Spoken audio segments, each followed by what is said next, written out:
All right, so I've been meaning to make this for a long time, but what I want to talk about today is the ideal way that I would transplant a tree. So, not like what I was talking about in the far back field where I'm just kind of winging it, doing what I can with limited resources. This is, if I could plant a tree my way, how would I go about doing it? So what I have here is a few black walnut trees. These were dug out of in-ground beds. They did not come out of air-pruned beds. I guess my real preferred way is to get a tree that was grown in an air-pruned bed, so you have a nice, robust root system that's easy to transplant. These I had to dig out of this bed here. It wasn't too hard, but this bed is still very early on in its life. I only built it last year, and I didn't have a ton of compost, so the soil's kind of shallow and not super loose. So digging it out was not the most fun activity, but it came out. Now, the reason I started filming the video with this bucket is because my first step, other than, well, maybe site prep comes first, but when it's time to actually plant the trees, I like to give all the trees that I'm going to transplant a soak, a brief soaking. It could be anywhere from a minute to 5 or 10 minutes, probably not too much longer than that. You don't need to have them sitting in water for a super long time, but I like to let them get a good soak up the root system. That way we know they're nice and hydrated before we stick them in the hole. The thing to note is that, I'm speaking from the southeast of the United States here, North Carolina. And as far as the time of year goes, that's what I'm talking about. So I'm planting right now in the spring, it's April, but my ideal time to plant the tree would be fall. As soon as the tree loses its leaves, it's asleep, it's ready to get into a new home. That would be the ideal time. The more time that the tree can have in winter to kind of get adjusted, send out some exploratory roots, just start getting plugged in. Basically, just the longer a tree is in a given spot, the hardier it's going to be, the less watering and care it's going to need, okay? And so if you can get a tree planted before the cold season starts, in my opinion, you're better off than planting them in the spring. Now, the caveat to that is that because I'm in the southeast, I can plant trees throughout most of winter. The ground doesn't really freeze here very often, if at all. And so as long as the ground is workable and there's not a big freeze coming through, I can plant trees pretty much all throughout the winter, and I have. And you can also plant them in the spring, which I'm doing today. But just know, the closer to the warm season that you plant, the more you're going to have to water that tree in the first year, which, not a big deal. Just know what you're getting into with watering. Next, you have to pick your site and prepare it. Okay, so next you need to pick your site. So I'm picking this spot right here. You can see I already started digging the hole. You want to consider a lot of different things, all times of year. Where is the sun? Are you getting the right amount of sun exposure for that tree? Some trees can do okay in part sun, part shade. Some trees, like the pawpaw, for example, really want shade, whereas other trees may want full sun, like they really want a lot of sun. Know your tree and your sun requirements, and know where the sun is throughout the seasons. It's going to move. Are other trees going to shade things out? Similarly with water, how much water does your tree need? Does your site get enough water? Does it get too much water? I'm in a little bit of a depression in the landscape right here. It's probably hard to tell in the video, but this area, generally speaking, we're kind of dry on this site. We're a little bit of a local high point. And in the summertime, it can get pretty dry. But within this local high point, we have a little bit of a dip in the land right here. Since I'm planting black walnuts, which like riparian zones, I figured this might be okay. We'll see. So think about water, think about wind exposure, all sorts of, anything you can think about, anything you can imagine that might be important for your tree. Consider that when you're picking your site, and then start breaking ground. Now, I really prefer to break ground with a pickaxe, especially here where I have established grasses and I don't know if you can see this in the video, but we got a lot of compaction. This right here, very, very compacted once you go down a little bit. The pickaxe, like a good friend told me, is for digging. The shovel is for scooping. So I really like to come in with the pickaxe, just really break this up really good and then scoop stuff out with the shovel. And a general rule of thumb for the size of your hole, if you can, you want to be twice the size of the root ball of your tree. So twice as wide, twice as deep if you can. It's not a hard rule, but you want to give that tree some wiggle room. And you definitely,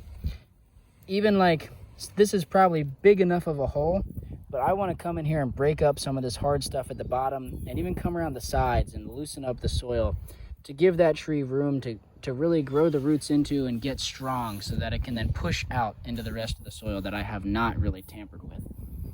You want to give it a good starting home base, you know, a good head start. That's kind of the gist. Okay, this next part is pretty simple. We'll talk about a little bit of nuance, but you're basically just going to take your tree, plop it in the hole, and fill it up.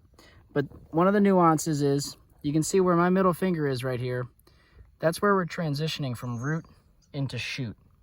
We don't want to bury that part of the tree. We want to make sure that we're holding it right level at grade with the top of the soil right here in this part of the year. You know, we want this to be sitting right here.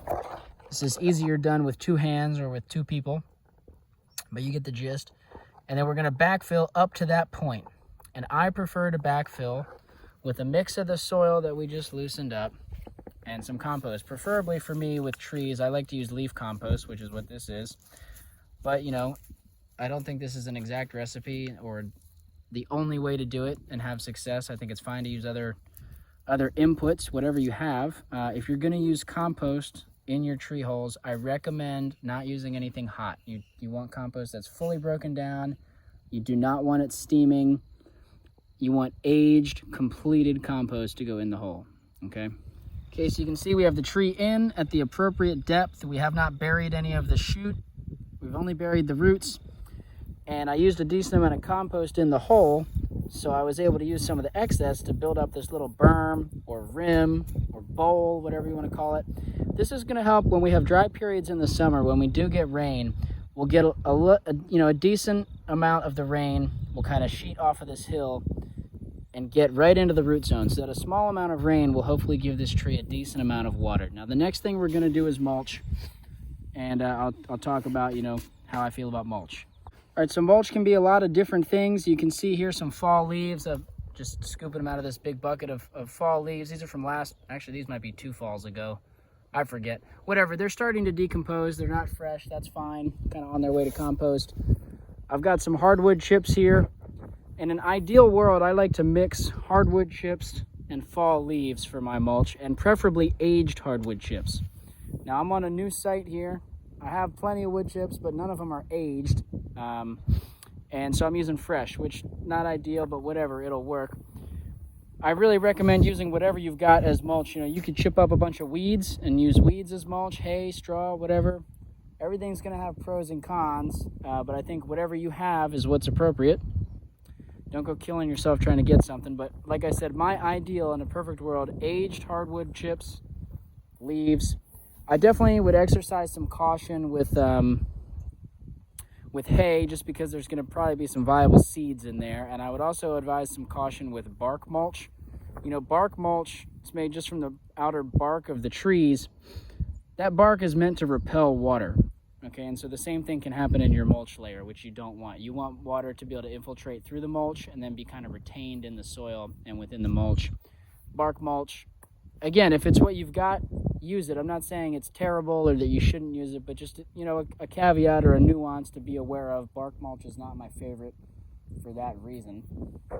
Yeah, I just realized while I was rambling, you were probably just staring at the side of my wheelbarrow. Anyway, we got some leaves down. I'm going to spread this pile of wood chips here. And I like to go really deep with my mulch. I mean, I'm talking like 6-inch minimum, preferably more like 8 inches of mulch. Again, we're being very concerned not to smother the base of the tree. So you can see that the mulch kind of tapers up here. We don't want to cover up this part of the tree with mulch. So we're going to leave that exposed. But over here, I want to get a solid 8 inches of mulch to smother out these weeds and to really cover the soil and kind of hold and retain moisture. Okay. We're also, in a way, you know, we're mimicking the forest floor. This is, right now we're in an open grassland type setting. Walnut trees are more adapted to a, you know, somewhat forested setting. Now, every tree evolved in a slightly different environment, okay? Not all trees are the same, but by and large, most trees are happiest and healthiest in a forested environment where they're going to be in a community of many other trees, which is not really what we see going on here. So we're at a different stage in succession. And so we are trying to create a microclimate, a microenvironment that's more conducive to this tree's growth and mimicking the forest floor, where you're going to have on the forest floor lots of rotting leaves and woody material, sticks, logs, things like that. So we're trying to mimic that with the mulch material. As well as mulch is really going to help hold in the moisture, prevent weeds from growing right around the base of the tree, so forth and so on, all the benefits of mulch. You know, when this tree gets bigger, it's not going to have any problem with some plants growing around the base. But when it's smaller like this and getting established, we really want to give it the best shot. We don't want it being overtaken by weeds. And another thing, these young trees, they're small. Everything about them is small right now. The shoots are small, the roots are small. If you have, well, one of the things that can go wrong when planting trees is that you can get burrowing animals. What I deal with mostly out here is voles, but there's other types of burrowing mammals that could actually dig down and eat the roots of the tree. They could girdle the tree, they could kill it by just doing damage down there to the roots. I don't know a ton of great ways to prevent that, but I do know that the more tall grass and weeds and things you got growing around the tree, the more likely it is that they'll make home or that they'll hang out there, because it's harder for predators to see them. So that's just another reason you may not want a bunch of stuff growing up around your very young trees. All right, so you can see from this point of view, I like a lot of mulch. All right, I don't have a tape measure. I don't know how deep that is, but it's very deep, and you can see we're still not smothering the base of the tree. We're kind of taper up out of there. I typically like to use 1 full wheelbarrow of mulch per tree if I have it. You know, in times when I have less mulch, you know, I'll use less, but I really prefer to use 1 full wheelbarrow per tree. I think that's an appropriate amount. Now, you're definitely going to want to water this tree the day that you plant it. I really, and maybe this is laziness, maybe it's efficiency, I prefer to plant before a big rain if I can help it. The day before, you know, the evening before a big rain, try to get the trees in. That way I don't have to worry about watering them. That's not the case today, so I will be watering these trees. And generally speaking, the first season, maybe even the first 2 or 3 seasons, you may need to water these trees, you know, in order to keep them going. That's going to depend on your climate, the year, you know, whether it's a dry year, wet year, whatever. And also the time of year that you plant. Like I said, you plant earlier, the tree's going to be a little bit hardier. It's also going to depend on how much mulch you use. The more mulch you use, you know, the better you'll be able to hold the water that you have. It's also going to depend on your soil. You know, the better that your soil is, the more water that you can hold, blah, blah, blah. And just, you know, there's lots of factors that are going to contribute to how much water your tree is going to need. But generally speaking, just keep an eye on it the first year or 2. Like I said, water it after you plant it, and then just keep an eye on it. When the tree's dormant, like if you were to, it's spring now, but if you were to have planted this tree in the fall when it was fully dormant and not about to wake up, they really don't need much water during the dormant season. And where I live, you know, it tends to be wetter during the winter time, so I really don't water at all in the winter time, my trees, unless, you know, if we're in a really, really dry spell, then I might, but I haven't had to do that yet here, just because, like I said, it's been wetter in the winter and they need so much less water during that time of year. They don't have leaves, they're not transpiring as much. Now it's spring, so this tree's gonna be waking up soon, so I will have to be watering this somewhat frequently, I imagine, this season, but we'll see how it goes.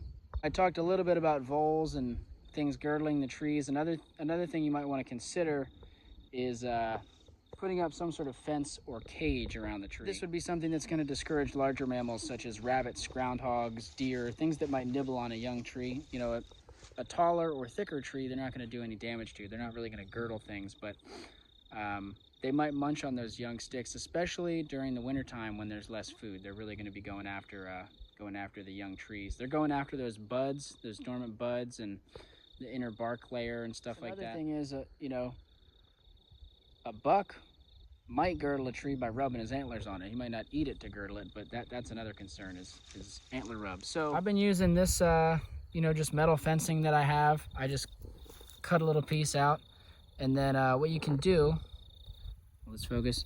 I like to just, where I make the cut, I use that and I wrap it around. Like you can see, this is the tube. See, I made a cut here, and so then I just kind of, it's a, you know, flat piece, and I roll it around into the shape of a circle, and I wrap it around itself. That way I don't have to use any zip ties or anything.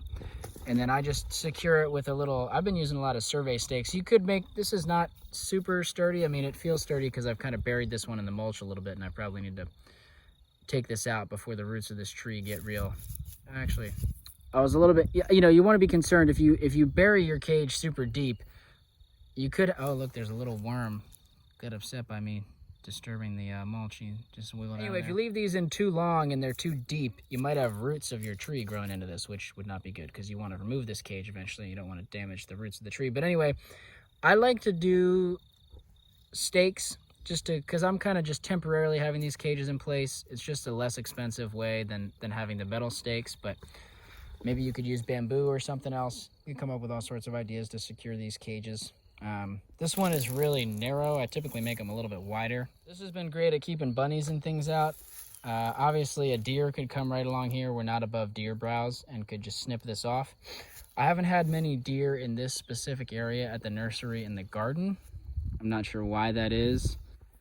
There's not many woods close by and there's a lot of cattle. I don't know if the deer just don't like coming over here. I figure eventually they'll find me once they find out there's more food here. But this will prevent the deer from eating it down all the way to the ground. So even if a deer were to come along and snip off the top of a tree like this, the tree would still be alive and would have a chance to grow, either later in the season, put out another spurt of growth, or the next season. And so I don't spend too much trouble trying to keep the deer all the way out. But if I had more deer pressure, that might change. For now, this works for me. And with fencing, what I find is every site is different as far as the animal pressure, and it's going to vary over time as well. And so you just have to put up what fencing you can and what feels appropriate to you. See if it works, see if it doesn't, and then kind of adjust. I like to always, when I'm on a new site, plant a few things, fence them one way, plant a few things, don't fence them at all, plant a few things, fence it, try a few different ways and see what sticks, see what works and what doesn't. But I'm very open to fencing ideas. It's kind of my least favorite part of planting trees. Sort of the most stressful. It's like you put all this work into planting the tree and it's like, dang, if I mess up this last step, something could just come and eat it or rip it out of the ground or whatever. And, here at the nursery, I'm planting a very reasonable amount of trees, but I'd like to get into some agroforestry stuff out in our bigger fields and plant a lot of trees. And so I don't want expensive or labor-intensive fencing options. And so it's kind of just something I'm very often thinking about. I know a lot of people use those plastic ventilated tree tubes. I don't have any experience with them, but I'd like to maybe try that, see how I feel about that in the future, and explore other methods. It's getting close to dinner time and I'm getting hungry, and I still got a few more trees to get finished up. They're all in the ground now, but I got to finish the mulching, and I kind of want to get on that and get out of here because I'm hungry.